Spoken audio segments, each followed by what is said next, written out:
Okay, hello and welcome to episode 1 of Animation Breakdown. So we're going to be going over episode 1 of Made in Abyss. So with me I have Amicus and Zucchini. Hey. What's up? Oh.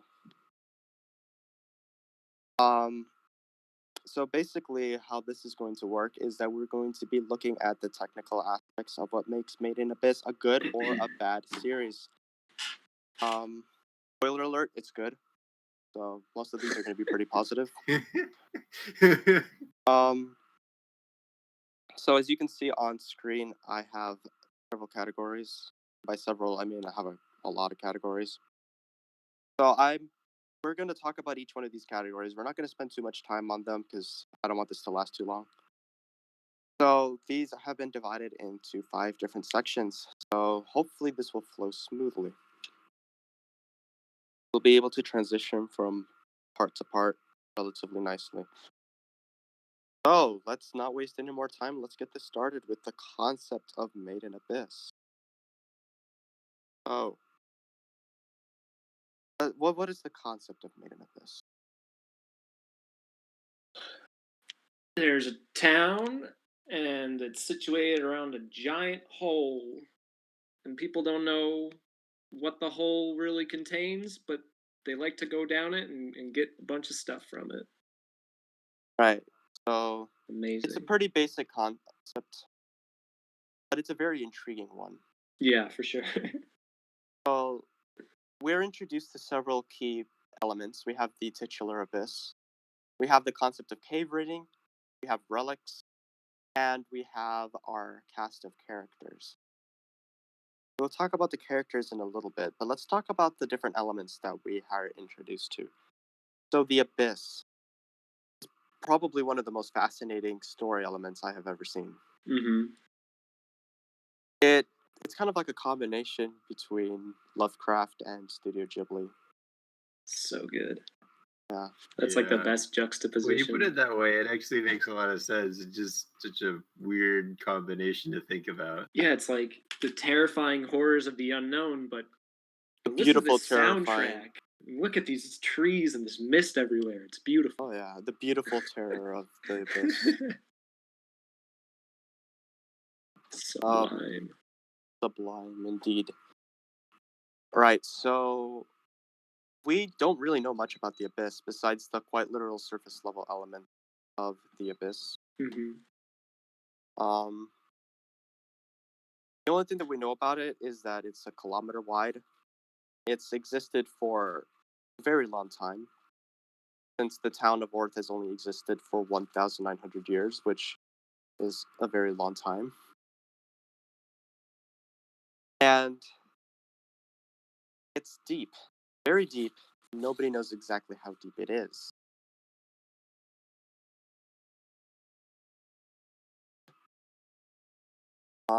So that's basically it. Besides that, the concept of just the idea behind what could possibly be in the abyss is probably the most interesting aspect of the concept itself. And it's also got this weird kind of steampunk vibe to it in terms of the technology. You know, it's not modern technology, but it's not medieval either. It's this weird in between that you kind of see mirrored in Ghibli films too. Yeah, I think like the world of the abyss is like on the verge of going into the industrial revolution. Yeah, it's that late 1800s goodness.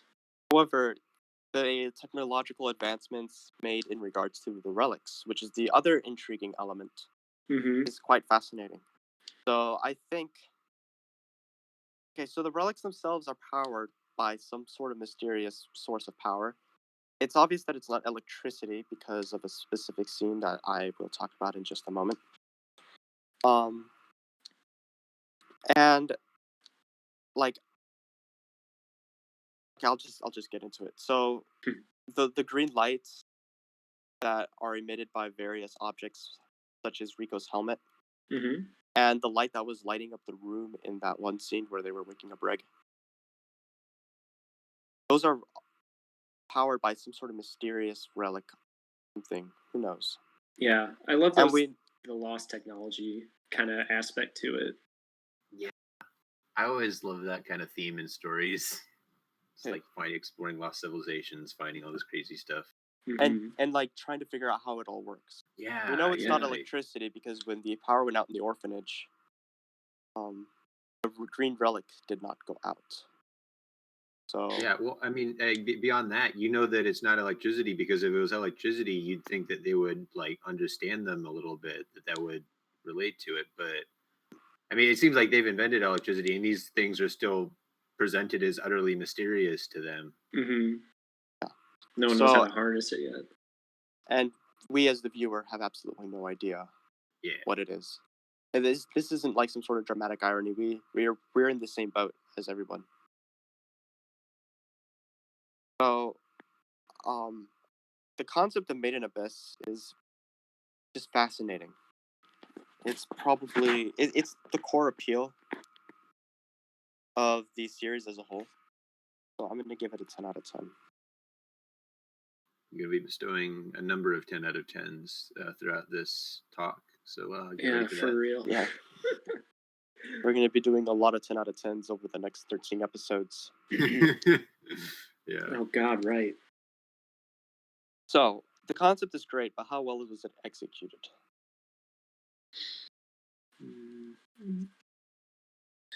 Well, like I was talking about before a little bit, I thought overall it was executed really well, but I did find like the pacing, especially in those opening shots, which are really important. They're supposed to hook the viewer in. I found that they took more of, unsurprisingly, the Ghibli approach, where it's these large panoramic views and there's lots of like mist, and it's getting you into kind of the natural elements of it. Right. But the camera work itself, I thought, was not that engaging because it was trying to maintain a distance. I get that, but it just, I don't know. I didn't feel a lot of energy to it. Right. Just in but then those at the opening same shots. time, like, you don't know anything about the Abyss. So Right. what you're seeing is already it's already captivating you. Yeah. This is the first time you're introduced to this world. I totally get that perspective. All right, so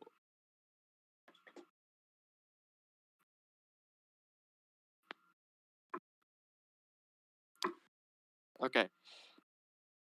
And the So, little arcs themselves are very well done. How they introduce the world building through the orphanage, through like the subtle hints about the punishments, like you're gonna be strung up naked. You start to get a feel for the actual ethics and morality that's going on in the minds of these people. So I thought that was really well done, and is that they explored kind of the rules of the world through that orphanage and all those little characters.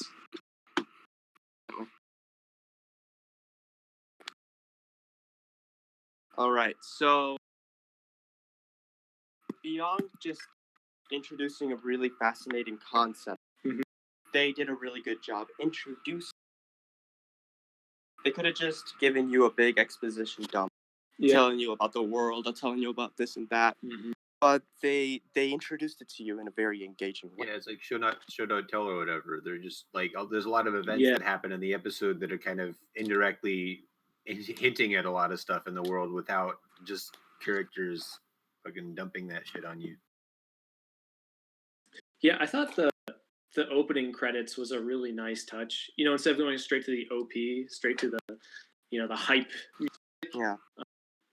And just having more shots of Rico walking around. I really appreciated that. Yeah. So I think we're gonna give execution a solid 10 out of 10. Do we all agree with that? Yeah, I'll give it a 10. Yeah. Right.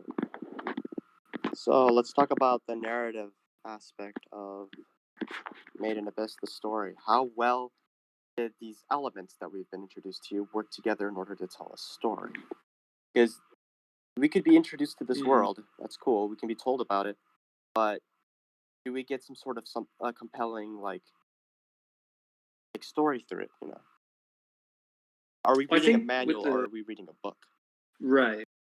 I think with the first episode, what it does really well is that it doesn't talk about the abyss. It doesn't immediately just literally dive into it. It goes into all those little world building chunks I mentioned earlier. Yeah. And for a first episode, like that really helps to situate the viewer into what's coming next. If I'm not Yep. for me, if I'm not interested in the world, then like I don't care about the shonen premise. You got to be the best to do something. I don't care. Yeah. And like it establishes the different themes throughout Yeah. the story very well. Oh yeah, like the I'm not gonna. danger.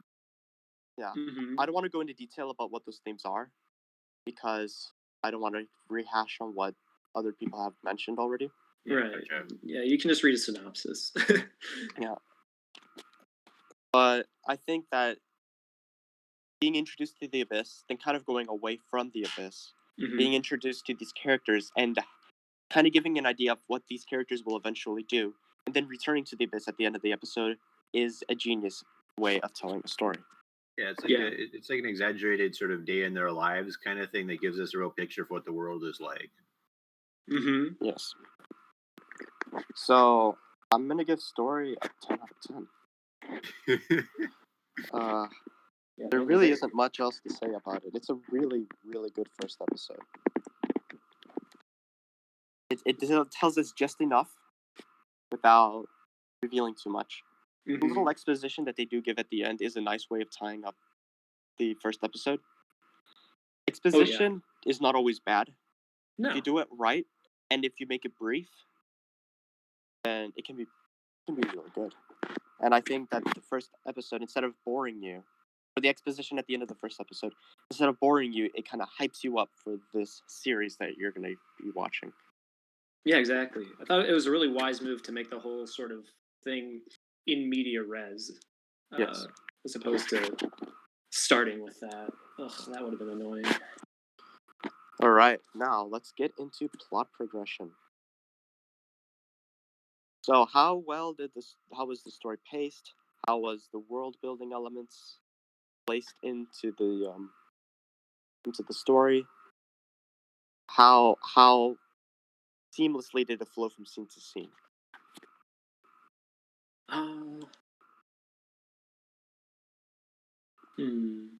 I know you were talking about this earlier, Zucchini, but I think you said something about there being like one area in particular that felt a little bit odd with the pacing. I was just kind of curious which Mhm. part that was.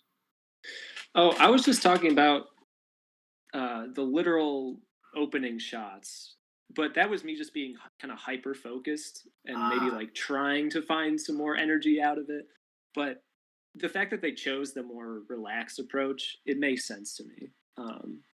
It's slow, but it makes sense that it's slow. And in the Yes. general context of shows being released, like they'll usually try and slap you in the face with all like crazy plot and excitement. So I think the fact that it is removed does make it more engaging. Yeah. In the end. And I think it contrasts nicely with the very last scene because it really speeds up. Like it speeds up Mhm. really fast.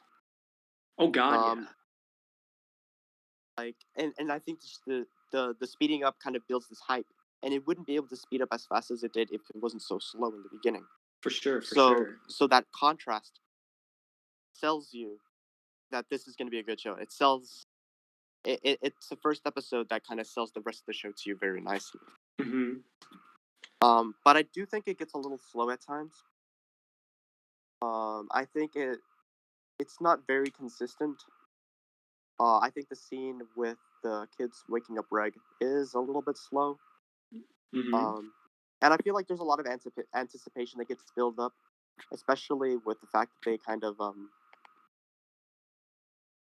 they they knocked out the power, and you're expecting a scene where punishments are going to be dealt or they're going to have to pay consequences. The scene never actually shows up, and it kind of kills the anticipation that it was kind of building up. Yeah, I agree. Rico just kind of gets like dragged off. It was like, oh, Yeah, you're gonna clean the floors now. and then No. she escapes, and then she escapes again. Yeah. She Yeah, escapes to a true. room, then she escapes out the window. So I'm gonna give this one a 9 out of 10. Is there ever actually a payoff as far as that goes? I Wait. Not really. No, the The guy just episode kind of stops looking. the episode ends. Like the orphanage is not seen until the next episode. True. Yeah. I hadn't really thought about that particular scene, but yeah, you're right. Yeah. Um. Even as far as the first episode goes, and despite the fact that we are gonna actually see a lot of these characters again, Uh-huh. I often have a hard time whenever episodes kind of just end a certain important aspect, or they kind of just stop. Or how do I put this? Whenever like a character is no longer seen for the rest of the episode, Uh-huh. and it doesn't really give a good closure to that character, I think that as far as the orphanage and as well as the other characters go, it was not handled very well. It did not give good closure to these different elements as far as the first episode is concerned. Yeah, I thought in the orphanage, like you really got the character dynamics, how people interacted with one another. You got kind of a macro view of the hierarchy with these kids. Nat is sort of more of a leader type, good friends with Rico. Shiggy is more on the sidelines, kind of a geek. But when I think back to like the first scene, she just like Nat gets knocked out, right? And he's like bleeding. But Yeah. she has to distract him. And then it just doesn't really talk about him once she finds Reg. Like once she finds Reg, she completely forgets that her friend is unconscious and bleeding. And he like shows up. Yeah. He shows Yeah. up again and he's like, "Oh hey, by the way, I'm alive." I think that yeah, you're kind of right about that. And now that I think about it, how the heck did Rico get Reg to Nat? How did? Yeah. Oh, I guess like maybe there's. I guess. Yeah, you gotta assume that there was some kind of like off-screen sort of stuff that happened there, and mhm. it's just sort of like Yeah. assumed, I guess. But I don't know. Yeah. I think they did a really good job with that smooth transition from the transition of her finding Reg and the transition of the montage that precedes. The transition was so smooth that you kind of don't think about that. Yeah. Yeah, Like it it just feels pretty natural as far as where it happens. Yeah. exactly. It took me a second watch to realize, like, wait, what about Nat though? Where'd he go? I already gave plot progression a 9 out of 10, but yeah, these different little elements. There's a lot of ways that this could have happened. Maybe she found Nats, and Nats got up, and then they both went to Reg. There's hmm a possible solution. Maybe Nats wasn't so far away after all. That's another solution. But the fact that they didn't It's give a just solution, continuity at that yeah, point. Yeah, It's I don't know if it's necessarily like a big issue, whatever. Like no. I almost feel like it kind of like it leaves the focus on her finding Reg as opposed to like because I feel like Nat in this scene is a little bit of a plot device as well as like introducing Nat kind of deal, and that once that happens, he's not as important to this part until he's helping her bring Reg back. Yeah, right. he's definitely more realized as a character once they get to the orphanage, which is all about the character progression. Yeah, But no, in the beginning, it's like, Nat, you're bait. You're bait for the Crimson thing. yeah. Deal with it. Okay. So now let's take a look at tone quality. We're gonna go to the next section where we're gonna be talking about um how well the viewer interacts with this episode, how engaging it is for the viewer. Wait, is So that tone quality or is that viewer interaction? it's just this section of 4 pieces for these 4 criteria. Okay. Okay, so tone quality is the single greatest thing about this episode. Mm-hmm. Essentially, what tone quality is how well a show is able to kind of make you feel a specific emotion. Right.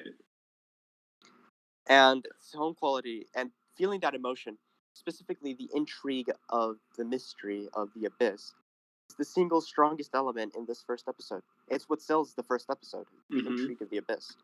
And it also does really well with kind of making you feel like you're one of the characters, that you're among these characters, which Right. we're going to get to in viewer interaction in just a sec. But yeah, tone quality is a resounding 10 out of 10 for me. And if I could give it an 11 out of 10, I'd Yeah, I give it think an 11 personally out I'd of 10. agree with that as well. Yeah, So And I'd viewer give it a interaction, 10. yeah, It's good stuff. it's what really dragged me into this series.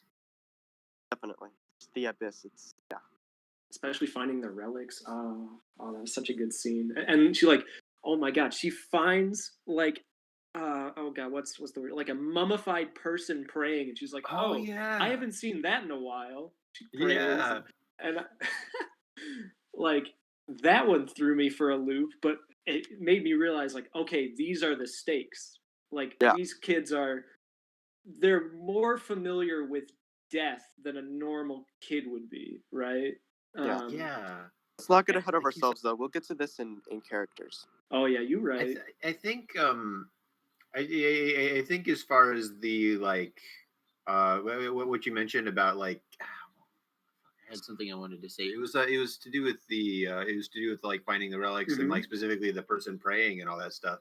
But it really reminds me a lot of something I've heard as far as writing goes, where you want to lead with some like really weird stuff happening. Right. It's like presented as normal. Like Mhm. I think the specific case in the article I was reading was like about a story that starts off with like some character collecting roadkill, Mm. or something like that. Right. But you start with some like really weird stuff going on to hook to hook the viewer or reader Mhm. like or whatever into the story, and then you kind of expand on that and show them more of the world in which it's happening and all the context that makes it make sense, and that gets you Yeah. interested.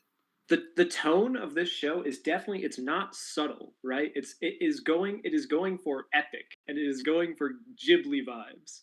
Yeah, Oh despite how slow pacing was, Uh-huh. or not necessarily how slow the pacing was, but just how slow, like how relaxed it was. Yeah, like It was idyllic and stuff.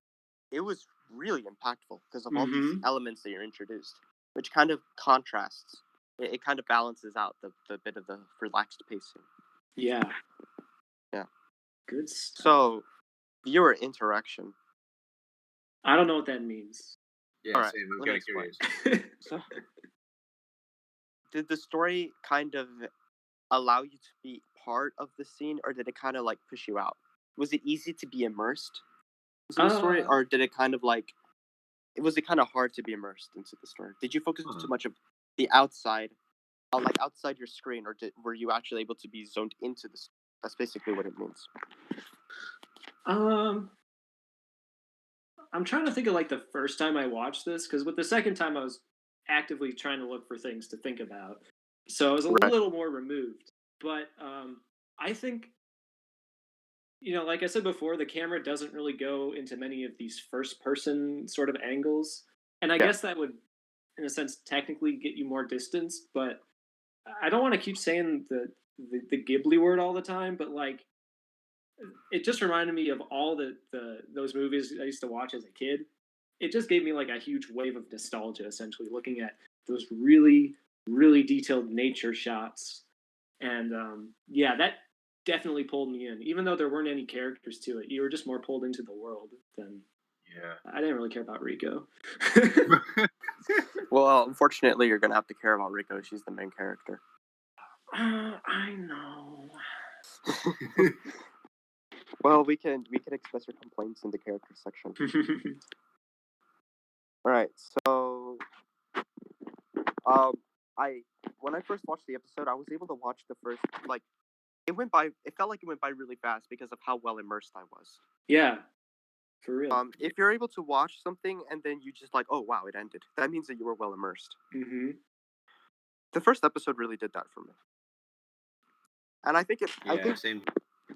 episode 2 and 3 are probably the two weakest episodes in this aspect.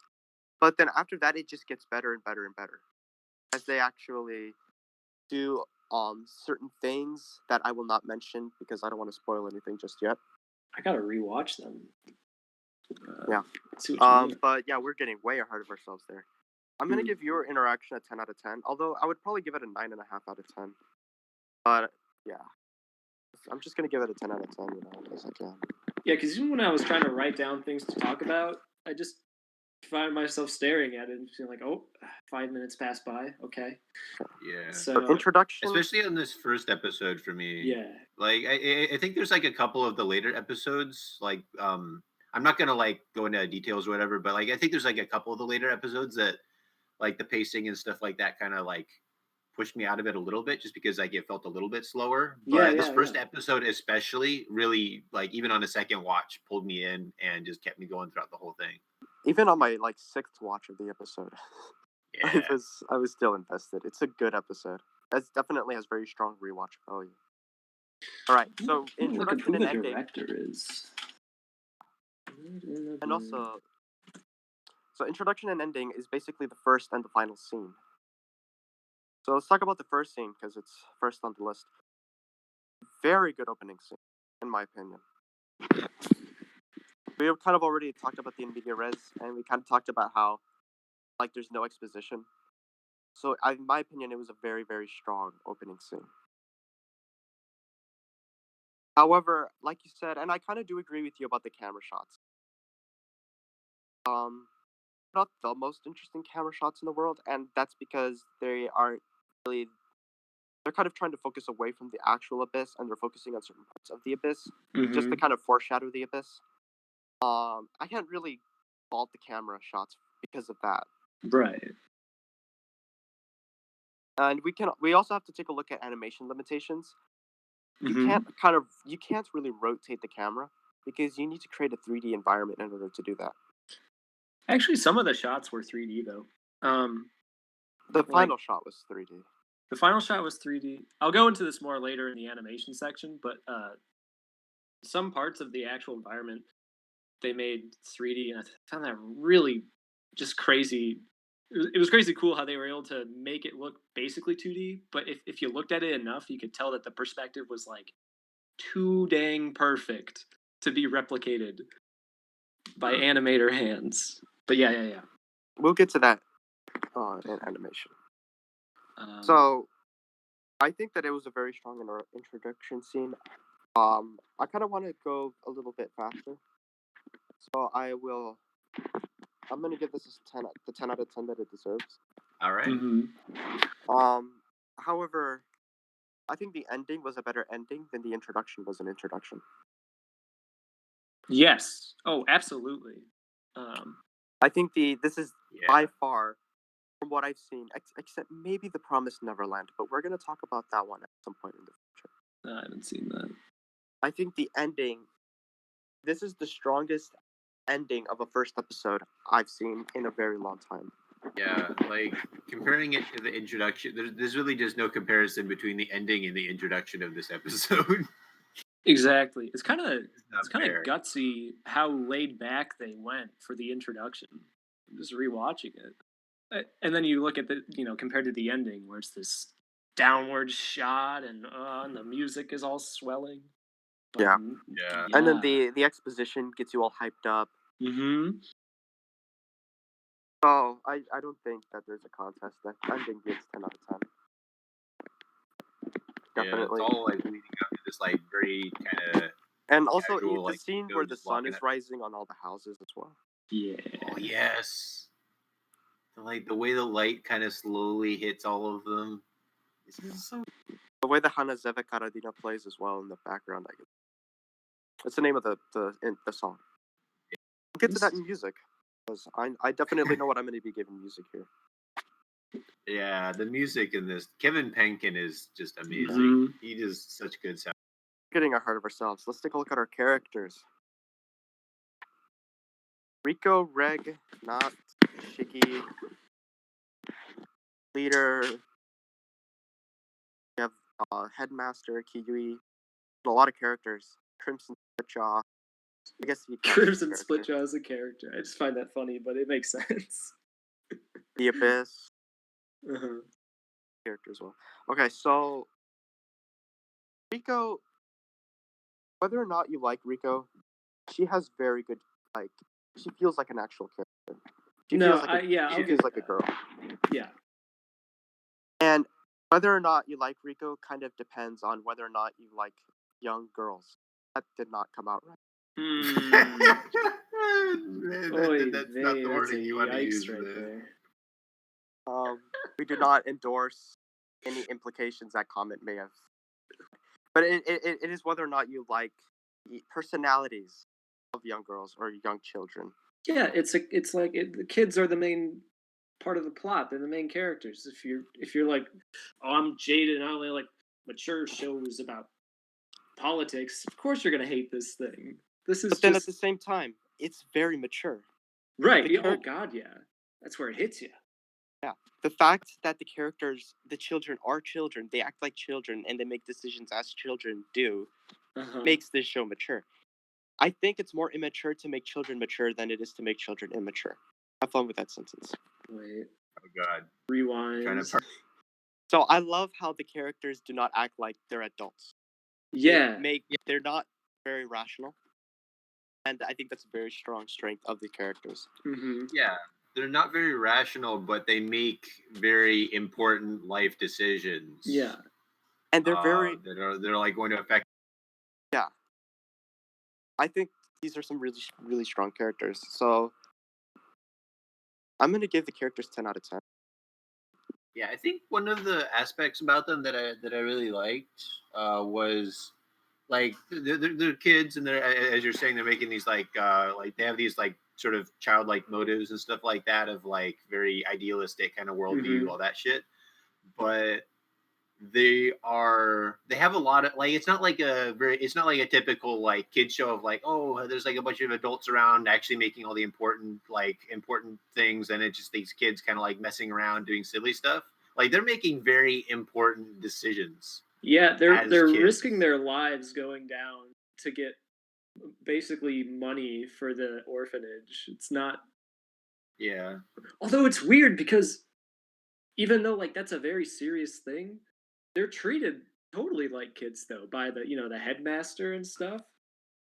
Yeah, and even as they're doing it, they seem to treat it as like more of like a fun thing they're doing, as Yeah. opposed to like, hey, I'm gonna venture down into the horribly dangerous abyss to get artifacts to sell.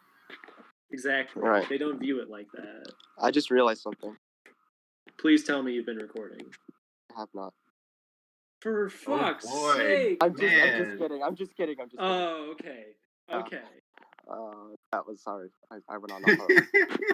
It's like what? All right, character development. We don't really have enough to go off yet on character development, but Yeah. we I'm know just gonna- so much about these characters, especially Rico, from the first episode. We don't really know only too good- much about their Yeah. motivations. We don't know really well, except for Rico. Mm-hmm. We don't really know too much about like their ideologies, or we don't know too much about like we don't really know too much emotional stuff about the characters, but we don't need to because this is just the first episode. Mm-hmm. Yeah. But as far as character introductions, telling us how these characters behave, telling us like what the characters are like, this is very strong. My only criticism is Nat. I don't think Nat gets enough anything. Yeah. Honestly, he just kind of. You can get the sense that he's on the same sort of hierarchy as Rico. Yeah. With the other kids, but that's about it. I got a lot more about Shiggy's personality and the little kid who drops the book to distract him. Oh, yeah. Yeah, too cute. Yeah, I do agree with you about that. Although, spoiler alert, Nat will get development later on. But I think that he should have gotten a little more than what he had. So I'm actually going to give character development a 9 out of 10 because of that. Yeah. And also, like, headmaster and leader, we do get a few glimpses on them. And I know that you can't really, like, start developing all these characters off the bat. Right. And I think that we do know, like, a lot about leader. Like, he's this caring character. And then, like, headmaster is kind of, like, old and contemplating. Mm-hmm. But I think the fact that Nat, which is one of the main characters, at least in the beginning sections of the series, I think he could have gotten a 9 out of 10 is still a very high score. Yeah, no, it's still good. It's the whole orphanage part is really good for the character development. It gave me the same kind of level of closeness as I don't know, like Stranger Things too. You know, Yeah. they're a little pack. I like that. I like that vibe. But that's it. Yeah. Okay, so this next section is going to get a solid 10 out of 10, and I'm going to explain why. Character interaction. Mm-hmm. These characters interact with each other so well. Yeah. We touched a little bit on it, how like mature it is that they're immature. And this applies with how they interact with each other. But they seem like they okay. It's obvious that they've known each other for a very long and I'm going to give a specific example. So, when Knot shows up after the whole incident with the Crimson Split job, when he shows up at the orphanage, nobody really he didn't even know that Rico saved his life. Mm-hmm. At that Knot decided to help Rico take Reg up to the orphanage just out of the goodness of his heart, despite the fact that he was a little hesitant about it because he knew that what Rico was doing was wrong as far as Yeah. swiping. And that just gives so many clues about character. Mm-hmm. Like the way the characters interact with each other in the scene when they're waking up Reg, it's really, Yeah. really, really strong. That was so good. And also the way that kind of Rico kind of treats Reg like a robot Mm-hmm. tells a lot about how Rico's Reg, and then Reg's like confusion about everything says a lot about how he's going to be interacting with the other characters in the. There's just so much. I could really go on for a long time just explaining how well these characters interact with each other. And I think it just speaks more to how well they world build when I also view Reg as weird. You know, because sometimes in shows like that, there's the protagonist who stumbles onto the thing, and as he grows, you as the viewer grow. But I felt like I was more a part of the orphanage kids than Reg himself when he's like really confused by all of them because they've already introduced the stakes. They've already introduced like Rico's in a freaking execution chamber, and that shit is weird. But Yeah. since you're inundated with that, you're in that environment, you're used to Yeah. it, and then you view Reg as a weird robot. I think that's saying a lot. So I gave this a 10 out of 10. Okay, so the Yeah. next section I'm actually not going to score. It's going to get an NA out of 10 simply because Yeah, there's 'cause just not enough information. It's the first episode. So we're going to skip right over it. What I will say is that they're starting it off really nice. It's obvious that they're going to get a lot of character interactions in the future. Mm-hmm. So, but for now, we're going to give this an NA out of 10. This is not going to be used in calculating the final score. All right, that's characters. Let's take a look at animation. It's good. Yes. Yeah, the comparison to Ghibli stuff is not inaccurate. Not at all. And the characters are fluid. They're very easy to look at if you do like that art style. And They're yeah, very, yeah. You go. okay. They move very nicely. Mm-hmm. I think their designs are really just they work well for this world. I think it works really well too because you get the Ghibli vibes. Obviously, you're like, whoa, nature. And for me, that automatically makes me judge it on a higher level because obviously, like Studio Ghibli, they put so much effort into all their scenes, and Yeah. they're doing things on they're doing a lot more things on like ones compared to anime because they got to do it in a season. So that's just impressive to me.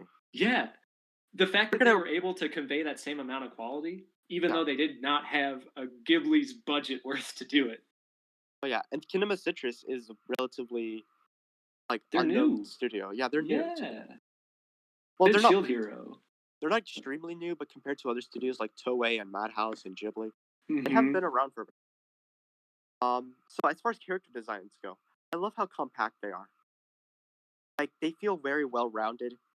They don't. They are carrying all this gear, yet they don't feel like if you touch them, then all your gear is gonna fall apart. they feel like they just feel kind of compact. Yeah, Just it's kind of like it's satisfying. it's like Yeah. On the subject of well-rounded, they're also very round and cute looking. Oh yeah, yeah. they're like moe blobs, but I can tolerate it. I can Yeah. tolerate this. Personally, I don't mind Moe Blob aesthetic. I don't mind it too much. I know there are people who do. Well, This is a turnoff for a lot of people. right. But if you can get beyond that, I think these are very good characters as far as their designs. All right, moving on. I want to touch on one specific scene, which is the ending when the light is just Mm, rising on okay. the houses. Let me get to that. That scene in and of itself is a 10 out of 10, and it gives the whole category a 10 out of 10. Yeah. I think another thing to touch on as far as color palette goes is they make a lot of, and it's not just like color palette or whatever, but like all the characters have very strong like both like shape language as you talk about with like the roundness, Yeah. as well as just like use of like colors that kind of symbolically showcase what they're like as characters. Like with the orphanage master being being sort of like black and white. Yeah. And the leader, I think like he has like the white hair or whatever. I think that might also like connect to that symbolism as far as like sort of. Well, when you see like black and white, it kind of has to do with morality, I guess. So, Yeah. or at least for the staff of the orphanage, you have black Oh and yeah, white, that which makes is kind of sense. morally gray, and then you have white, which he's kind of has a better interaction with the characters. Yeah, like This he's doesn't like, apply to yeah. every single character though. But yeah, like the black and white, it's a big contrast. So she's pretty like it kind of mirrors how strict she is. Yeah, and then So the environment. Okay, oh yeah, sorry, go ahead. no, you go ahead. Oh, I guess I was just gonna say like you can also look at like Reg and a couple of the other characters. They all have colors that kind of symbolize what they're like as characters. Like Yeah. like Rico with their like yellow hair and sort of like white clothes and stuff like. People often say that, oh, this is just the trope. Oh, the character hair kind of represents who they are. I don't necessarily think that's a trope. I think that's like symbolism. That's artistic Yeah, that's symbolism. just Yeah, it's just how you communicate their personality. Yeah. Do you want them all to just have like black hair? randomly assigned hair color. Yeah. Kiyui's like yellow hair as well. I think it's really cute on his character. Yeah, Kind of I has to do with the like this curl. childish innocence. Yeah. Actually, I wanna go back to animation really quick. I wanna look at the 3D on the animation. Yeah, I noted a lot of that. Yeah. So tell me what you were talking about as far as 3D is concerned. So I thought it was just the 3D. It was used sparingly, but it did its job to add a lot more depth to the world. Like, okay, there's this one scene. Oh no, I wrote it down, and I wrote a lot of them down. I don't know which one it is. Oh, hang on. It's when they're going back to the orphanage. Oh yeah. And she's carrying. I think Nat is carrying Reg, and they're going through this sort of like gate that I think is Orth. Like they're I going didn't back. notice. You're right. I think that scene was in 3D. If it wasn't in 3D, then they did a really good job making it seem like it was. Yeah, when she's looking up at the tower and the tower guard. That's definitely 3D, but they use like texture painting or something to make it it look like it's drawn in 2D. But the way the motion is just super smooth, and you get that feeling of height like towering over you. But they don't use that all the time. They don't use the 3D like all the time. They just use it in those very few places, and that just Of course. Oh man. Of course, we can't talk about 3D without talking about the final scene. Exactly. Yeah. So, and I think it was really well done. I think it was a little bit out of place, just a little bit, but I think for what it was really well done. Yeah, for a camera to go like going straight down into the abyss, that's a lot more actiony than any of the shots. I agree, but it does well with the monologue. Right? Back on track. I think that we are going to give color palette a 10 out of 10. Yeah. And just like I love how the lighting interacts with the surfaces. It's colorful, but it doesn't feel like it's like a kid's cartoon where the colors are just too bright and they don't really make any sense. It's colorful in a Yeah. way that feels realistic. It's colorful and like it makes the whole world feel like tasty or whatever. I don't know exactly. I don't know if that's like at all interesting observation. You It's just say like yeah, I don't know. tasty? I just like how it looks. The whole world looks tasty. I don't know. That's Tasty. kind of a weird word choice. Okay, so the next category, I feel like with a lot of shows that we're going to talk about eventually, it's going to get 10 out of 10. This is probably the easiest category to get 10 out of 10. Just consistency. How consistent is the quality throughout the series? Or at least throughout this first episode. I think the thing that was the most inconsistent, but they only show it for literally a second and a half, is when the split jaw is being beamed. Yeah. It actually switches to a 3D model that's cell shaded. It actually does not. Is that the like painted Or wait, style? wait, that I it think goes to? oh, you're talking about the. It's Oh, I'm right sorry, when sorry. the beam happens, and there's No, this, yeah. big ass burst of light. And that's only for a second and a half, so it's not a huge criticism. Yeah, but like that's just a little too nitpicky to really give an evaluation for the score. I think the quality just throughout the first episode, it doesn't drop and it doesn't really go up. It's consistent. Yeah, for real. And of course, this doesn't have to do with whether or not the animation is good or is bad. It just has to do with whether or not it's consistent. The style doesn't change too much. It feels like you're watching the same show. So yeah, I'm gonna give through it and through. This is the It's very not like easy some one to stuff give where 10 like out the of 10. art evolves over the series. It kind of just it keeps a very consistent style. Mm-hmm. Yeah, definitely. All right, so we're on our final category, final stretch of this first episode analysis. Sound effects. Let me think. I think the sounds that the relics make are really, really nice. Ooh, yeah. And Just I the also, digging sounds too. Yeah. I also just love how so much, like the sounds, if you're able to hear, if there's a point where when you're listening to the sounds, if you're able to notice the fact that the sounds are really good, that is a really good thing. But if you don't even notice the sounds at all, that's also a good thing. Because that means that the animators, or not the animators, the sound designers, they manage to incorporate sound so seamlessly and so naturally that you just don't even notice. It's just like good foley. Mm-hmm. If there were no sounds at all, like if there was a sound effect that was missing, it would kind of strike you as a little off, even if you would notice it. I didn't feel that at all. And of course, they had the sounds of the relics, which they did go above and beyond sounds. Yeah. Even the big ass beam is really well done. Yeah. And that's kind of hard to get right in a really natural world. And then you just get this giant fire tornado, not tornado, you know what I mean. Right. Good stuff.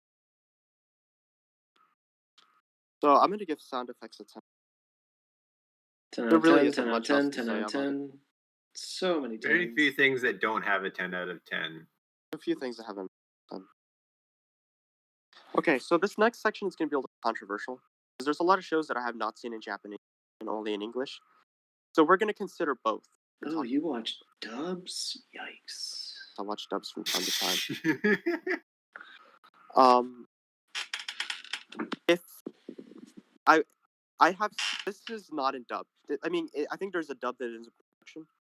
This is not dubbed, so this isn't going to be too controversial. But going on in the future, if there is a show that I've only seen subbed, or that I've only seen dubbed, I'm gonna look for some that are subbed, and I'm gonna find how good they are subbed. Because there are very few examples where the dub is better than the sub. Oh yeah, I doubt it's gonna be in this one. It's not in this one. Although I have listened to clips of the dub, and I'm actually impressed.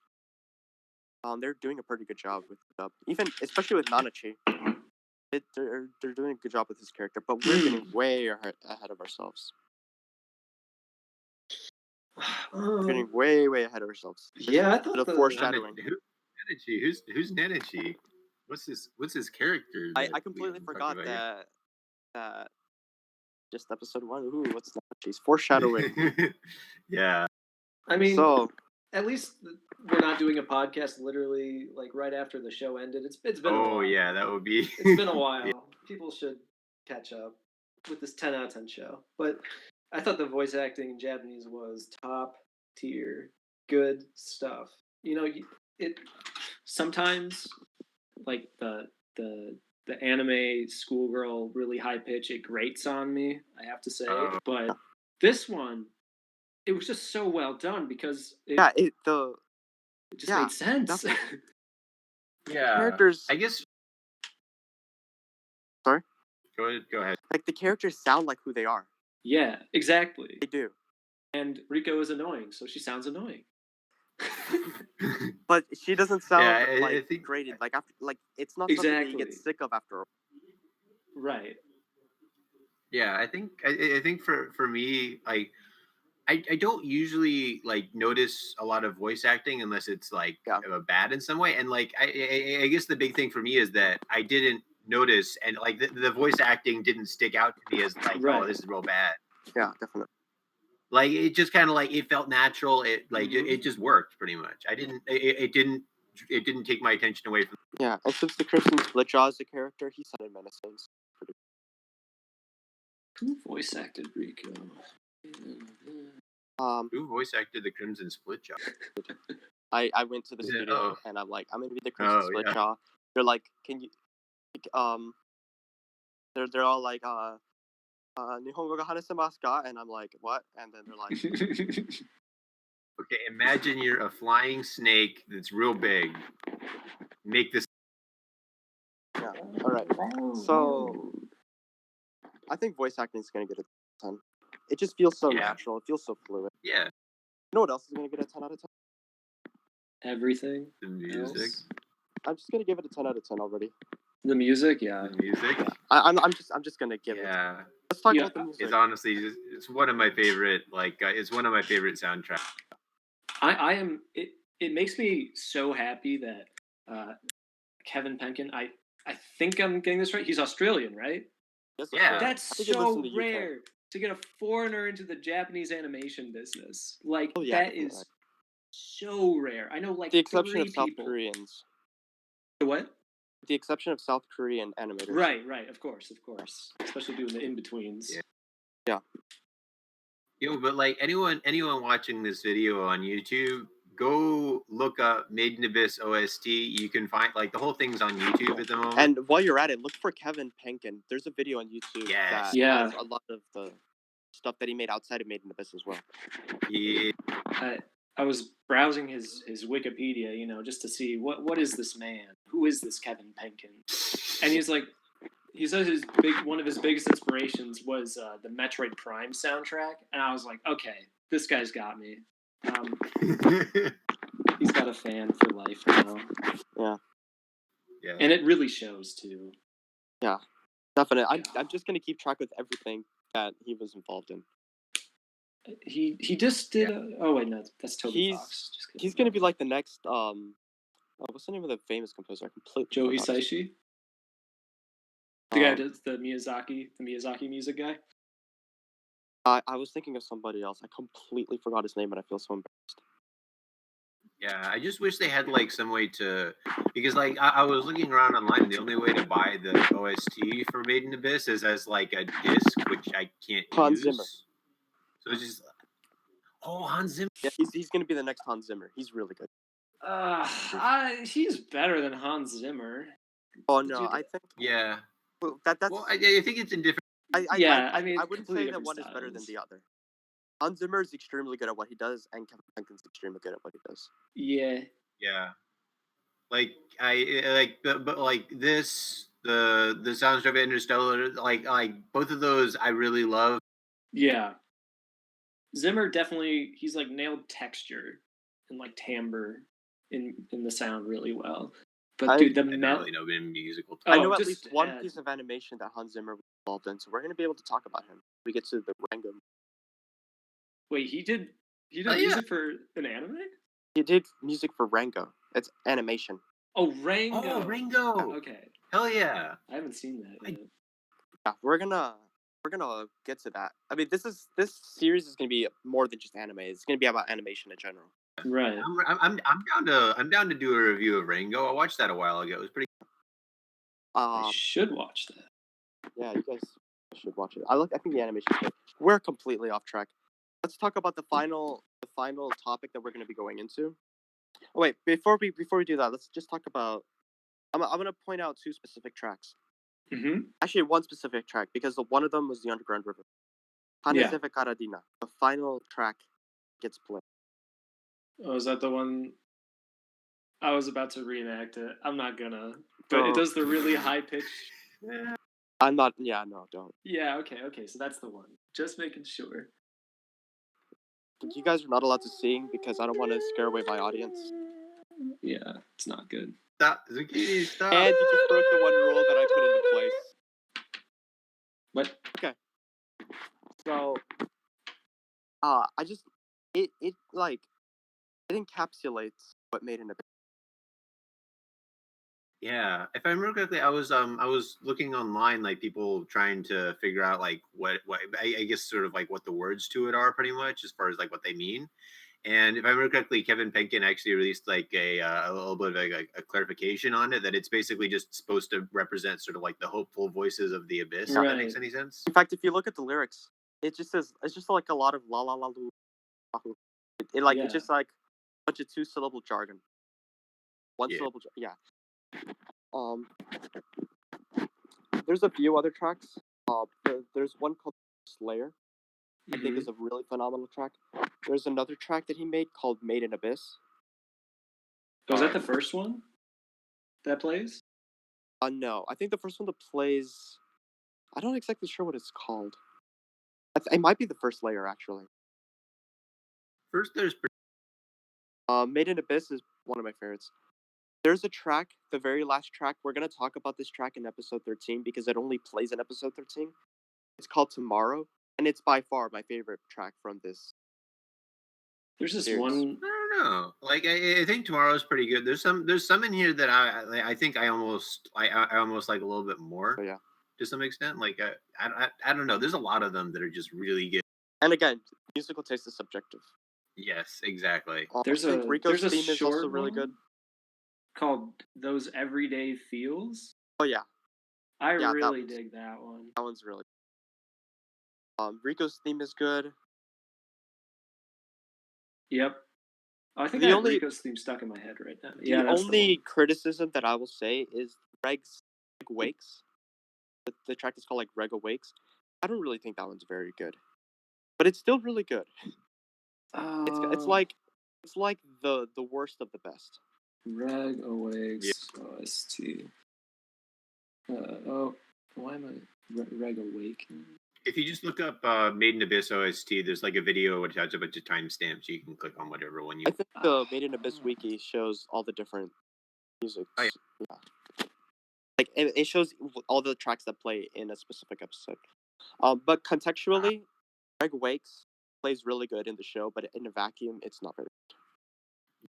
And I think a lot of OSTs are not very good in a vacuum because they're not supposed to be listened to in a vacuum. It's supposed to be used to kind of set an environment, as opposed to something like pop music. But I honestly like a lot of these do really well in a vacuum. Oh yeah. Especially the ones that do have lyrics, like Underground River. Which, by the way, speaking of Underground River, let's talk about our final category, opening. Opening? Yeah, you guys like that seamless transition? I think my seamless transition was better than. Let's talk about the montage.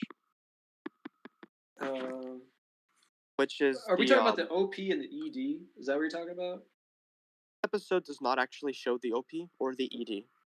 Right. So which opening are you talking about? The insert song. The insert. The montage where. Oh yeah. Okay. So let's go to it. I love Underground River. It's a beautiful piece of composition. And I love that montage. And I love how it introduces Made in Abyss. And I love how they're able to tell so much without saying it. This is show don't tell. taken to the maximum extreme. Yeah. I'm already going to give this a 10 out of 10 because I was originally going to give it a 10 out of 10. Mm-hmm. I guess while I'm at it, since there is no ending, I'll give this ending an A out of 10. So that completes the ranking, but let's talk about that insert bit before we end the episode.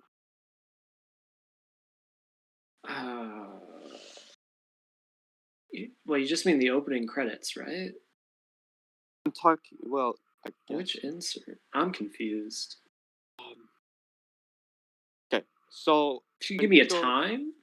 When Because I Rico have the finds episode. when Rico finds Reg, Yeah.